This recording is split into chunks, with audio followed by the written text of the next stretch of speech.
Please subscribe our channel and click the bell icon. ملګرو د حقیقت د تریخوالي نه تېښته نشته، خو د فکر د میله یو داسې سوری ضرور پکار دی چې ستا جنون پکې لږه دمه وکړي او بیا د یو نوي امکان سره ډغرې ته تیار شي. یو نظم ستاسو سره شریکوم کوم چې ما په 1992 کې لیکلی و.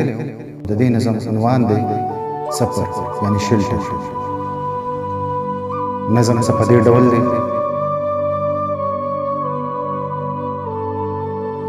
د احساس تنور چې سور شي، د احساس تنور چې سور شي، ټول زخمونه مې ناسور شي. هر اوښکه یو پیغور شي، هر یو ساه راته سور اور شي.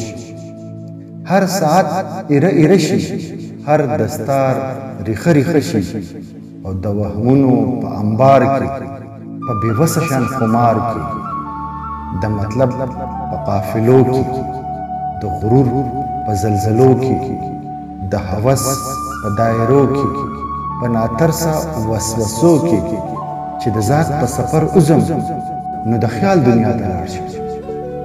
بس د خیال په دنیاګۍ کې د خپل خیال د سفر لاندې په خیالونو کې ورډوب شم.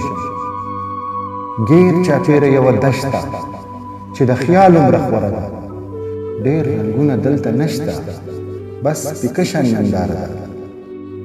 د مکان د قید نه وځم، د زمان د قید نه وځم، بس دا سفر مې همدم شي.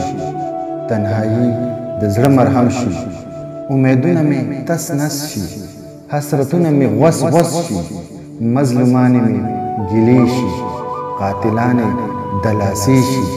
یو تر بله غاړه وځي، فاصلې د منځه وځي، بس دا دوه سترګې مې نم شي، بس دا دوه سترګې مې نم شي. څه غمونه څه ماتم شي، ټول دردونه دلته خښ کم، ځان چورلک ته مخامخ کم. او وخت چې څومره په زړه کلک دی، دا چورلک دومره چابک دی. ملګرو